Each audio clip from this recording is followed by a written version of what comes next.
Here he says, divination, spiritualism, necromancy, astrology, crystal gazing spells, witchcraft, sorcery, and numerology all fall within the magic category.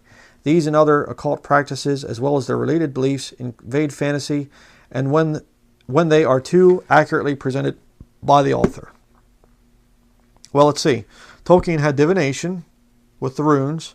Spiritualism, he certainly had that. Necromancy, yep, that's there. Astrology, yeah, looking up in the skies and stuff like this. And he had runes, special runes that appeared with only on the cycle of a full moon. You know, crystal gazing, well, he looks, you know, there's a scrying thing there, the pool of water that Galadriel has, and Frodo looks into it. Spells, well, sure, that's there. You know, this king, I forget the king, it's been a while now since I watched these movies, but the one king, he's under a spell by Saruman. So there were spells, witchcraft, all through the thing, and sorcery, and numerology.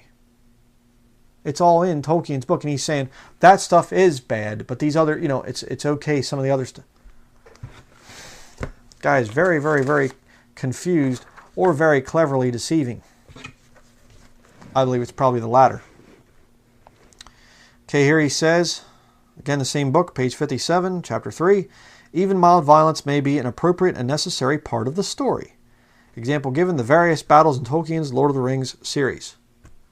Mild violence is good too. Occultism is good. Violence is good. All this stuff is wonderful for the development of your child. According to Richard Baines. Down here, it says here, also in full swing was the hype and hysteria surrounding Dungeons & Dragons, a new role-playing game indirectly inspired by The Lord of the Rings. He had hype and hysteria that led to a guy killing his parents. The more children, indeed, the more people of all ages who read The Lord of the Rings, the better it will be not only for the literary level of this country, but for its spiritual health. Okay. You know, literary level and also the spiritual health of America. The more people read Lord of the Rings. Like Tolkien's elves, the Maiar and Valar are simply exercising their God-given, i.e. Eru-given, it's not God, it's Eru, given abilities when they practice magic, either for good or evil. It's God-given abilities when you practice magic for good or evil. Don't you understand that? That's in the King James Bible. The book of Acts, they were practicing magic for good and evil. Continuing, page 174, chapter 7. Tolkien's magic bears little outward resemblance to an actual occult practices in our world. Liar. Okay, here he says, Tolkien's magic takes place in an alternate reality, another realm entirely separate from our world. Not what Tolkien said. He said, I'm writing a history. Okay? Tolkien's magic is based on imaginary concepts of magic, only loosely connected to real-world mythology and legend, versus Rowling's magic based primarily on real occult practices like spellcasting, herbology, alchemy, astrology, crystal gazing, divination. Tolkien's magic good characters do not use the same magic that is used by evil characters. Yes, they do. But what in the world are you talking about here, buddy? Richard Baines, what in the world are you talking about? Herbology is real-world occultism? Huh? So taking herbs and using herbs medicinally? I'm not talking about smoking marijuana or something like that. I'm talking about herbal remedies and things like that. Herbology is occultism? So you should stay away from that. You should stay away from herbs and things. But it's okay, you know, to all the other occultism and practices and stuff in Lord of the Rings. Sure. Down here, violence and death are not intrinsically bad for children to read about if such episodes in fantasy are not gratuitous in nature, which Tolkien's is. There's people, you know, these orcs having their heads cut off and all kinds of vicious stuff. Question: How can anyone say The Lord of the Rings is different from Harry Potter when they both deal with magic and wizards? Answer: Rowling's fantasy includes magic, while Tolkien's tale employs imaginative, highly stylized fairy tale magic, i.e. enchantment. Oh, well, then it's totally Christian and wonderful. Enchantment good, magic bad. Yeah, sure. Down here, He says, for example, Stephen King's book Desperation actually has a great deal of Christian teaching in it and is quite favorable towards Christianity. It also shows the beauty of one's personal relationship to God and the power of Christian prayer over evil. Huh? Okay. Down here he says, second, many occult practices involve entering into an altered state of consciousness, which he's talking about that being a good thing throughout the book there, wherein one's normal everyday awareness or consciousness is replaced by an alternate or altered awareness. And ASC is induced with when anything interrupts or brings to a halt the normal patterns of conceptual thought without extinguishing or diminishing consciousness itself. Interesting quote considering that he spoke positively on page 20 about entering into alternate realities when reading fantasy literature. That's my quotation down there that I put in. You know, up here he's saying alternate states of consciousness are bad things. Page 20, alternate states are wonderful things.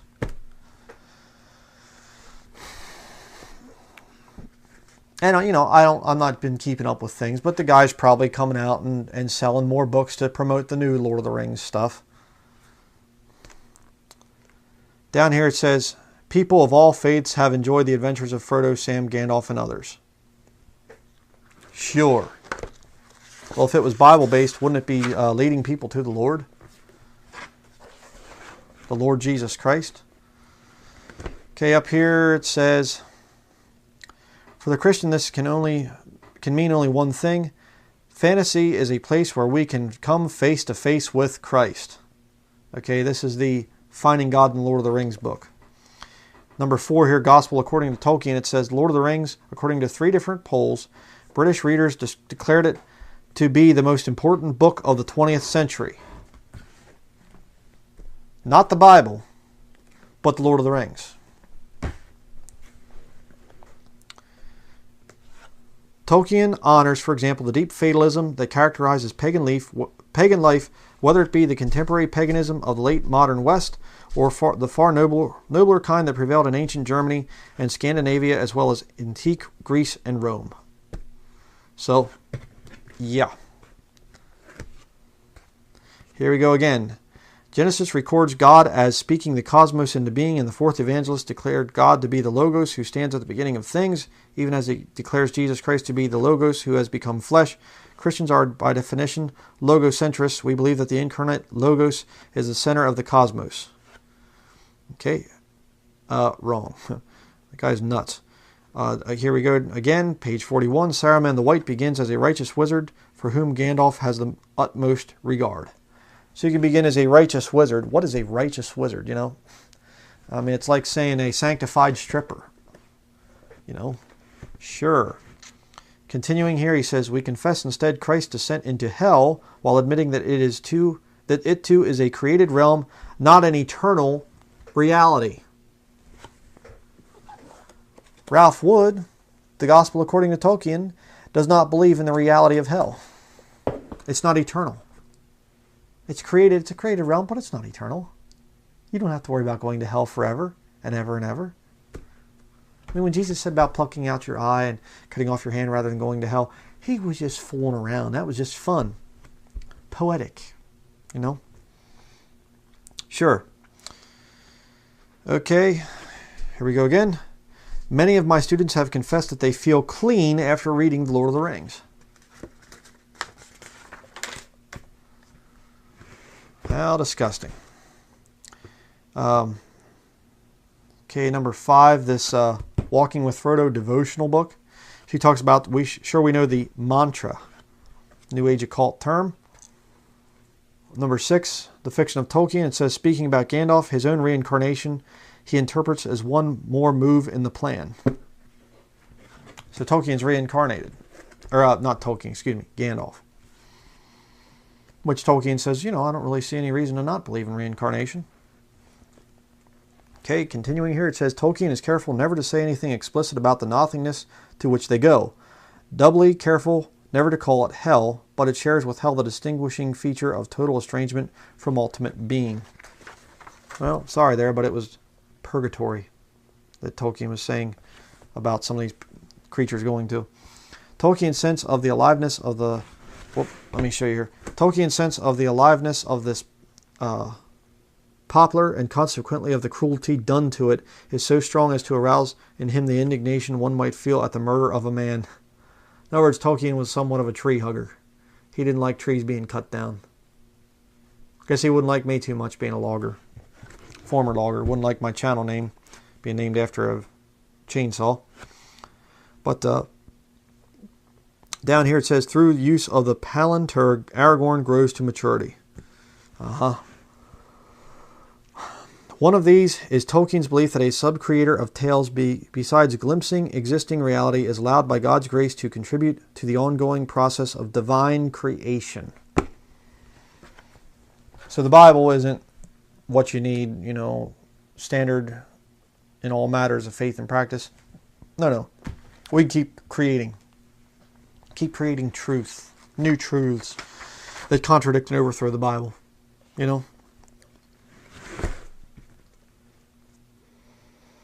Okay, here's talking about from the 1967 story, Smith of Wootton Major. Tolkien wrote other books too, by the way. I haven't read every single little thing that he ever wrote. I read the main things about his Middle-earth stuff. But he wrote this Smith of Wootton Major. Look what it says here. Smith with his star glowing brightly on his forehead. So Tolkien is writing a book about a man that has a star upon his forehead. Revelation chapter 13.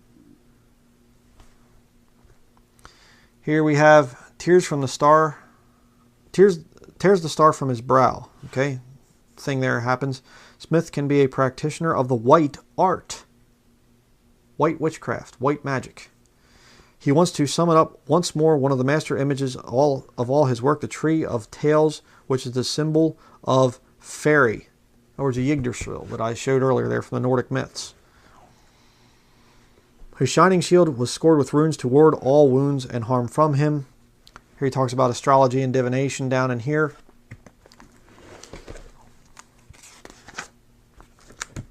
This is back to Richard Baines, his book on the Harry Potter thing. It says, it is a natural ability given only to elves. No other race, including orcs, trolls, dwarves, hobbits, and others, has magical capabilities. So it must be good then, right? Down here, beyond a limited number of vague similarities, Tolkien's works and those of J.K. Rowling are vastly different. No, they're not. All right, quotes concerning C.S. Lewis. Says here, Lewis, who would become the greatest Christian apologist of the 20th century. Lewis had his eccentricities. He drank frequently and heavily and smoked up to 60 cigarettes a day in addition to smoking a pipe regularly. 60 cigarettes a day? And he's the greatest Christian apologist of the 20th century? And heavily drinking and smoking a pipe too?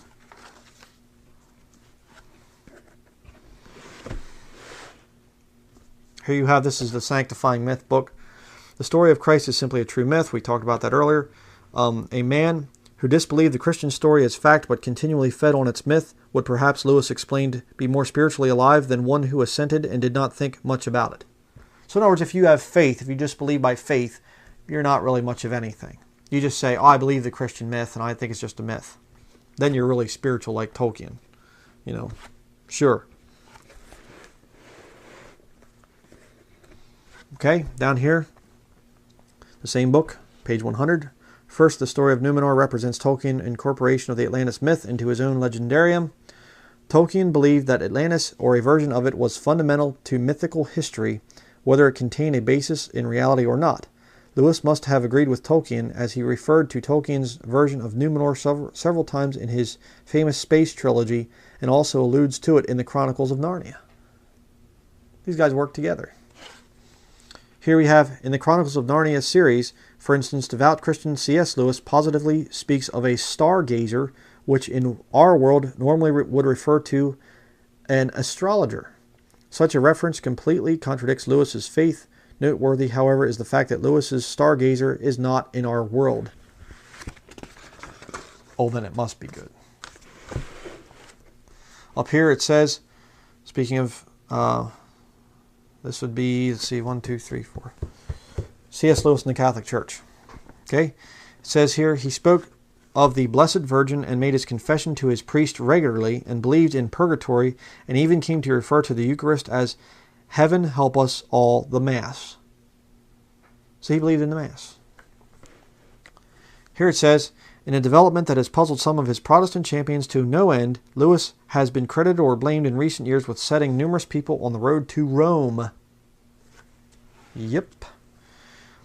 Two traditionally Catholic theological subjects as treated in the pages of Lewis. These two subjects are purgatory and the real presence of Christ in the Eucharist, both of which Lewis seems to have understood remarkably well and to have believed in strongly. Down here, it's talking about C.S. Lewis. Speaking of C.S. Lewis, it says there he wrote 2 letters to Malcolm, chiefly on prayer, published posthumously, in other words, after he died in 1963. He says, our souls demand purgatory, don't they? And you think C.S. Lewis was a Christian? Wrong. Down here it says, discussing a letter C.S. Lewis wrote where he condemned Puritans, it is interesting to note Lewis's criticism in this letter of what might be termed bibliolatry, the superstitious and idolatrous worship of the Bible, which results from its being read without due deference and reference to theological tradition. So I guess I'm a bibliolater, Bible thumper, narrow-minded bigot. Yeah, heard it before. Down here he says, religious faith, he wrote in a letter to a friend in 1921, was unsuitable for us who are alive now. We know too much and see life too widely, and it is culpable not to make use of our widened landscape. Theirs was not the comfortable little universe with heaven above and hell beneath, an absolute up and down, and a bare 6,000 years of recorded history. That's what C.S. Lewis thought about Christians and thought about the Bible. It's not enough. We're so much smarter than that now. We don't believe, in heaven above and hell beneath and only 6,000 years of recorded history. Ha, ha, ha. C.S. Lewis isn't laughing now, is he? It says here, according to Walter Hooper, Lewis's friend and biographer, a realization of the truth in mythologies triggered Lewis's conversion to Christianity. So it wasn't him coming to God as a sinner. It wasn't him coming in a broken, contrite spirit saying, God be merciful to me, a sinner. That wasn't it. It was him saying, you mean I can believe in pagan myths and fairy tales and things like this? Oh, wow, okay. And I can be a Christian, be a pagan. A pagan Christian. Oh, I think I'm going to be converted. Sure. Here it says, Lewis explained that he felt the power of myths, but that they were ultimately untrue. As he expressed it to Tolkien, myths were lies even though lies breathe through silver. No, Tolkien replied emphatically, they are not. Tolkien resumed, arguing that myths, far from being lies, were the best way of conveying truths, which would otherwise be inexpressible. Yeah, because Tolkien was a pagan himself. Down here it says, it was Hooker, perhaps more than any other Anglican theologian, who argued against the Puritan position of his day and the Protestant fundamentalist and evangelical position of today that Scripture is the sole guide of human conduct. Against this creed of sola scriptura, or what might be termed bibliolatry, Hooker maintained in his magnum opus, Laws of Ecclesiastical Polity, that the sacraments were central to Christian worship and that sacred tradition, sanctioned by the authority of the Church, was an integral part of the deposit of faith. Certainly there is no escaping the fact, though Lewis sometimes endeavored to do so, that in selecting Hooker as the theologian to whom he owed the greatest debt, Lewis was hanging his coat of allegiance within the Church of England firmly on the high hook of Anglo-Catholicism. What are you doing with C.S. Lewis books in your home? I suggest you burn them. Chapter 5, page 71. According to Tolkien, Lewis had taken a fair deal of port and was a little belligerent. We read that earlier. Let me just see how much more I have here. I think I'm getting pretty close to being done. Yep, just a few more pages to go.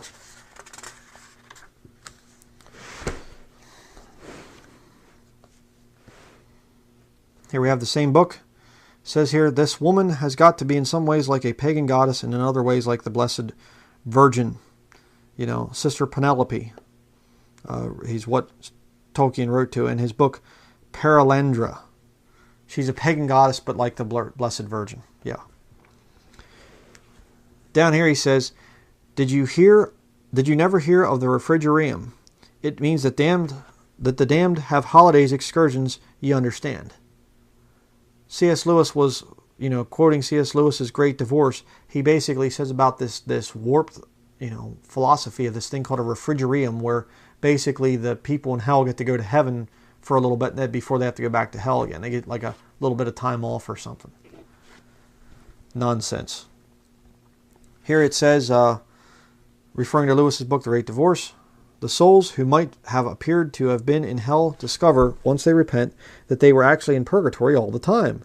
Only the stubbornly impenitent are truly and actually in hell. They cannot escape hell because they do not want to.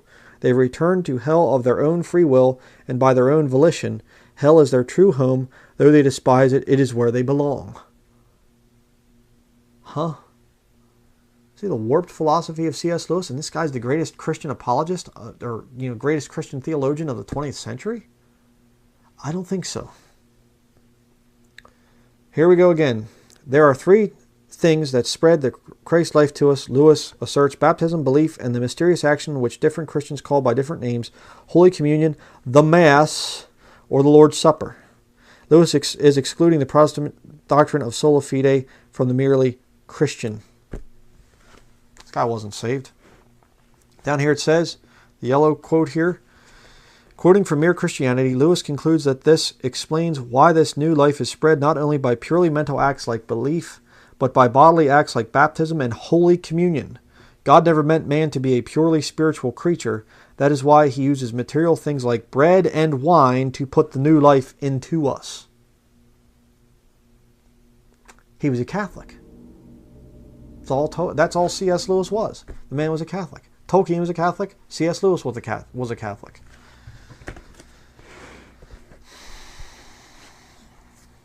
Continuing here, it says, same book, it says, and of course, in stating in Mere Christianity that a church-going self-righteous prig might be nearer to hell than a prostitute. One wonders, in fact, whether Lewis recalled his words about self-righteous prigs a few years later, following his being banned from the Protestant Hour Network on American radio for his startling frankness on sexual love. Take, for instance, the allusion to purgatory in Lewis's mention of the purification after death, or his references to the Blessed Sacrament as the holiest object presented to your senses. Nice. Down here we read, she sent him a photograph of the turned shroud, and thereafter he kept it on the wall of his bedroom for the rest of his life, venerating the relic as any good Catholic might have done. But he was a Christian. No, he was not. Lewis's reiteration of his belief in purgatory, of course I pray for the dead, he states he hardly knew how the rest of his prayers would survive if, quote, those for the dead were forbidden. Down here, when you die, and if prison visiting is allowed, come down and look me up in purgatory. He writes to a Catholic nun, Sister Penelope. Prison visiting, if you can come down and visit me in purgatory, come on down. Well, she's down there with him now, probably in hell, burning, and they're realizing it's not purgatory, and they aren't getting out. Okay, down here, without going into much detail, suffice it to say that Lewis was an occultist. He was a theosophist before he turned to the Anglican Church, but he took his occultic ideas with him. That's from Dr. Kathy Burns' book. Here again, we read in Kathy Burns' book, some people seem to think that I began by asking myself how I could say something about Christianity to children, then fixed on the fairy tale as an instrument, then collected information about child psychology and decided what age group I'd write for, then drew up a list of basic Christian truths and hammered out allegories to embody them. This is all pure moonshine. This is what C.S. Lewis is saying here. I couldn't write in that way at all. Everything began with images, a fawn carrying an umbrella, a queen on a sledge, a magnificent lion. At first there wasn't even anything Christian about them. That element pushed itself in of its own accord. I don't think so. So again, Tolkien is saying, no, there's nothing Christian in here. And then later he says, well, yeah, maybe, kind of. C.S. Lewis is saying the same thing. You say, but I think it's good to read these to our children and stuff so that they have a healthy alternate reality and fantasy and things like this. You read this kind of pagan satanic junk to your children, it's going to mess them up. Okay, it says here, Kathy Burns' book again, Billy Graham and His Friends, it says, interestingly, occult stores carry the Chronicles of Narnia and other books by Lewis. A New Age publisher actually named their company Aslan Publishing. That's nice. Down here, Dr. Shirley Carrell shares this important tidbit. It would be difficult to go to any occult bookstore and not find the Chronicles of Narnia promoted. One such occult bookstore owner told this author and others that he became involved in the occult as a result of reading the Chronicles of Narnia. I believe that totally. The books were discovered by students of mystical metaphysics because they truly convey an inspirational feeling of sacred dimensions parallel to the physical plane. Enter Narnia and you experience magical lands and enchanted happenings. So kids that are into the occult, messing around with Satanism and stuff, they love the books. Moreover, Lewis believed the Bible to be flawed, denied the depravity of man, the inerrancy of Scripture, and the substitutionary atonement of Jesus Christ. And he's a Christian apologist? No, he isn't. He suggested that Jesus was an ignorant prophet, regrettably tied to the Jewish messianic myth. Lewis further suggested that Jesus' prophecies had failed to come to pass. Lewis wrote, I have the deepest respect for pagan myths, still more for the myths in the Holy Scriptures. Insane. Down here we read, in Mere Christianity, Lewis wrote that God said in the Bible that we were gods, lowercase g, and he is going to make good his words. If we let him. If we can prevent him, if we choose, he will make the feeblest and filthiest of us into a god or goddess, dazzling, radiant, immortal creature, pulsating all through with such energy and joy and wisdom and love as we cannot now imagine. C.S. Lewis. Yeah. And again, quotes which are attacks on real Bible-believing Christians. The sanctifying myth here of Tolkien, it says, the Christian fundamentalists have rejected the importance of myth. Amen. Praise the Lord. Absolutely right. Here they say, for religious fundamentalists, myths also represent lies. Myths, the argument runs, constitute dangerous rivals to the Christian truth. No, it's not a dangerous rival, it's just a pagan lie. And it may lead the unwary astray even into the very grip of hell. And they do. Why study the Volsunga or Homer, for example, when the Christian gospel tells us all we need for salvation? It is likely the fundamentalist concludes that all myth comes from the devil and in his attempt to distract us from the truth of Christ. The ancient gods and demigods of Greece, Rome, and Northern Europe, after all, must have been nothing more than demons in disguise. That's exactly true. Yeah. The Protestant fascination with the early primitive Christian church, Tolkien wrote, simply resulted in a morbid fascination with ignorance. That's your boy there. Go to the Christian bookstore and buy this Satanic Losers books. Morbid fascination with ignorance if you're trying to do things the Bible way. Down here it says, Tolkien's sanctifying myth still, it says Tolkien's own dislike of Protestantism surfaced frequently. Of course it did. He was a radical Catholic. He labeled the Reformation the Western European Revolt, in which little more than an evil attack on the sanctity of the Blessed Sacrament with faith works a mere red herring. In other words, he was like, oh, the Reformation attacked the Blessed Sacrament. Oh, yeah. Terrible. This book does not advocate book burning, book banning, or rigid censorship. Let me say that again. I am not in any way advocating book burning, book banning, or rigid censorship. Again, which one? Faith, fantasy, and your family. Excuse me, not faith. Yeah, he wouldn't write that. Richard Baines. Well, sorry there, buddy, because I'm going to burn your book when I'm done with this study. And I'm going to enjoy burning it. Okay. Let's see down here. When closely examined, the concerns most often expressed by Christians regarding the Lord of the Rings are without merit. Their objections commonly rest on several misunderstandings of the text. For example, as previously stated, Tolkien's wizards are not the kind of wizards condemned in the Bible. They are, for all intents and purposes, angels. Okay, sure. Insane. And I like to remind their old Abanes there that there are fallen angels, you know. Surprisingly, despite such learned opinions, The Lord of the Rings continues to be interpreted by some individuals as a kind of promotional volume for occultism. That's exactly what it is. This may be due in part to their unfamiliarity with the work. I read them all. I read the letters of Tolkien, the biography of Tolkien, the Silmarillion.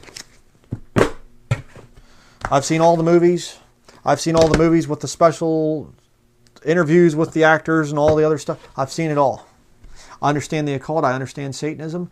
And I can tell you all this stuff here, satanic. And it's going to burn. So it's not an unfamiliarity with the work. I don't think so. Down here it says religious extremism and narrow-minded bigotry. The worst examples of misguided zealotry. Example given, book burning. Well, I'm going to just prove that is absolutely true by burning your books there, Richard Baines. And I'm going to enjoy doing it. Ignorant Bible thumpers. This guy's a Christian, mind you.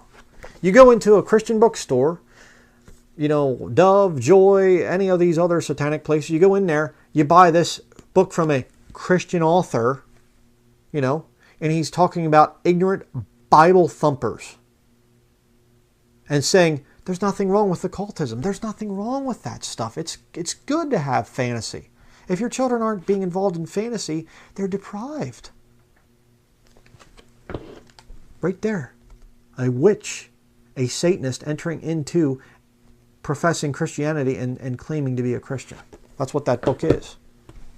He says here, ignorant Bible thumpers. Numerous articles have even resorted to mocking Christians as narrow-minded moralists. Oh, horrors. Oh, terrible. You know? Okay, it says here, to be fair, concern over book burning is legitimate.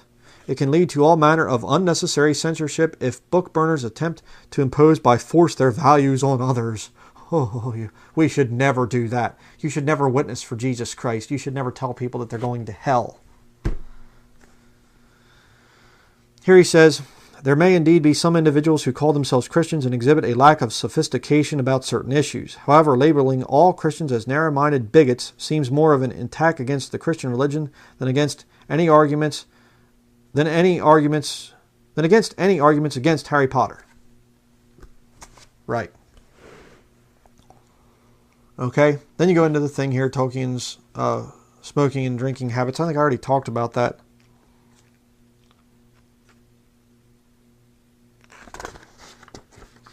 Okay. And I think I'm just going to skip over some of this stuff. There's just a couple more quotes. I'll finish up here because I'm just going to do this and get this study done. Quotes that claim Tolkien's books are historical, not merely fiction. Lewis G. Hale in the Saturday Review treated Fellowship of the Rings as a serious history of a real time and a real place. Yeah, because they're half nuts. The book is all about the world that God created, the actual world of this planet. You know? That's what Tolkien said. Okay.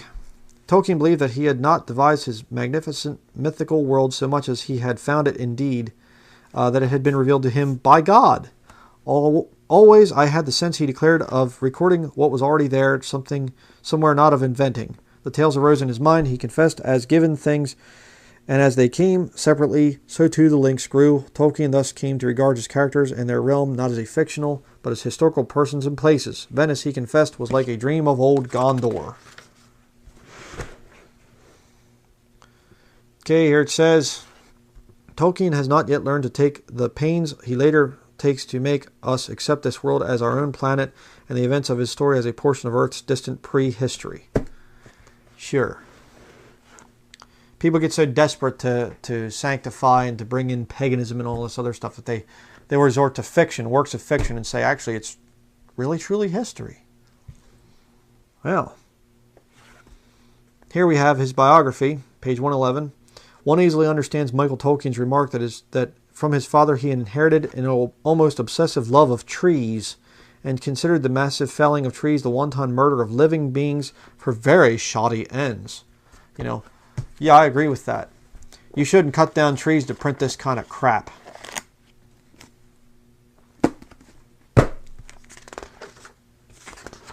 All right, and that's going to be it for my notes that I took.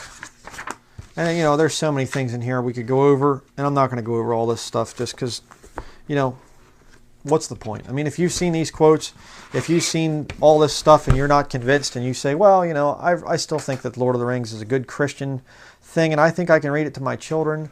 I think it's a wonderful thing. I think it's good, Brian. I don't think that you've proved your point.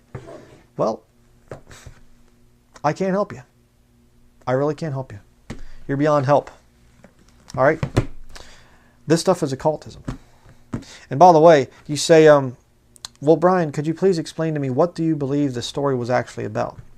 I believe that Tolkien, Mr. Catholic right here, I believe that Tolkien was envisioning the restoration of the Roman Catholic Empire, the Holy Roman Empire, with the return of the king, the Antichrist, coming, setting up his throne in the Vatican and also in Jerusalem, there. And you say, well, what was the ring? This ring that corrupted people, this evil ring and everything. You know what I think it is? After studying this thing and looking at it from all the different angles, you know what I think it is? This book, right here. You say, oh, come on, Brian. He's a Christian. He's a Catholic. He wouldn't have attacked. Said the Bible corrupts people? Yeah. I've tried to think of what it was. You know, some people say, well, maybe it was science or technology or something like this. This was the thing that corrupts people. I think he was symbolizing the Bible. I really do. And the horrible orc race and the Lord Sauron and all this stuff that had this, made this ring and the power that he had and everything, I think is a reference to the Jews and God. Because they were the ones that were going out and killing these pagan people in the past. Ruin all their fun, you know, that they had. Worshipping in the groves and the high places and everything else. I think that's what the books were about. A pagan, satanic system that is getting humanity ready. And what has Hollywood been doing for the last 100 years? They make movie after movie after movie after movie about the little guy rising up and being loved and appreciated and wonderful and great and everything else. And a hero coming onto the scene, a great warrior. They've been picturing the Antichrist.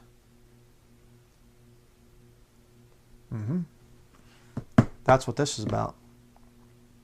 And of course, you know, I understand that the Peter Jackson type of thing. I mean, the stuff in here, you know, I was looking at, you know, they're making like tens of millions of dollars, you know, hundreds of millions of dollars on these films and stuff. I mean, just money, money, money rolling in and stuff. And the family, the Tolkien family at one point's fighting the, you know, Peter Jackson because they're not getting their proper amount and all this other stuff. And the love of money is the root of all evil.